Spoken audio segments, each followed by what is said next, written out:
কাশ্মীরের উপর যে গণহত্যা চালাইতেছে এবং সাংবাদিকদেরকে হেনস্থা করতেছে, সাংবাদিকদের মারতেছে, মুসলিম লীগ এইটার তীব্র নিন্দাবাদ করে এবং ভারতে এইসব কাজকর্ম অবিলম্বে বন্ধ করার অনুরোধ জানানো হইল। বিশেষ করিয়া 1971 সালে দেশ স্বাধীন হওয়ার পরে যত সরকার আইছে সবাই ভারতের পাশ আসছে, সবাই ভারতের পিছে পিছে হাঁটছে। ভারতের উপরে কথা বলার মতো কোন লোক 1971 সালের পরেতে এই দেশে আসে নাই। কিন্তু আল্লাহর রসের রহমত এই বছর 2024 হইতে 24 জুলাই হইতে আমাদের প্রাণপ্রিয় নেতা ডক্টর মোহাম্মদ ইউনূস সাহেব ভারতের বার্তা দিয়ে কথা কয় না, মোদিরাও বার্তা দিয়ে কথা কয় না, সারা বিশ্বের সে সম্মানিত লোক। এরই মধ্যে ডক্টর ইউনূস সাহেব এবং মোদি সাক্ষাৎ হয়েছিল, কিন্তু সেখানে দেখা গেল যে মোদি বসে আছে এমনি ভাবে, কিন্তু ইউনূস সাহেবের সাথে পাত্তা দেয় নাই।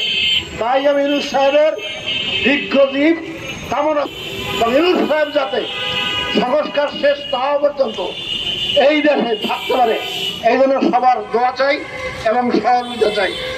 যাই হোক, বাংলাদেশ মুসলিম লীগ ভারতের এইসব কাজ এবং আওয়ামী লীগের এইসব দুষ্কর্মের তীব্র নিন্দা করে এই বলে আমার বক্তব্য শেষ করছি। আল্লাহ হাফেজ। বাংলাদেশ মুসলিম লীগ জিন্দাবাদ। বন্ধুগণ, এ পর্যায়ে বক্তব্য রাখার জন্য অনুরোধ করছি জহিরুদ্দিন মোহাম্মদ বাবুর, কেন্দ্রীয় নেতা, বাংলাদেশ মুসলিম লীগ। আসসালামু আলাইকুম।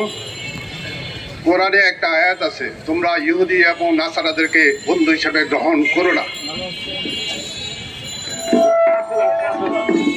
ইহুদি এবং নাসারাদেরকে তোমরা বন্ধু হিসেবে গ্রহণ করো না। ইহুদি হচ্ছে ইসরায়েলের অধিবাসী, আর নাসারা হচ্ছে যারা মূর্তি পূজক, তারা ভারতের অধিবাসী। তাহলে আমাদের পাশে একটা ইহুদি জাতি বা নাসারা জাতি আছে, সেটা হচ্ছে ইন্ডিয়া। আপনারা কাশ্মীর চ্যাপ্টার এবং আপনারা যদি হায়দ্রাবাদ চ্যাপ্টার পড়েন তাহলে আপনারা বুঝতে পারবেন ব্রিটিশ গভর্নমেন্ট এবং পাকিস্তান চেয়েছিল কাশ্মীরে গণভোট, কিন্তু ব্রিটিশ গভর্নমেন্ট বা ভারতীয় গভর্নমেন্ট তাদেরকে গণভোট করতে দেয়নি, যার ফলশ্রুতিতে আজকে কাশ্মীরের গন্ডগোল। হায়দ্রাবাদে তারা চেয়েছিল গণভোট, কিন্তু সেটাও অনেক কিছুর বিনিময়ে হয়নি। আমরা আপনাদেরকে বলবো, গাজা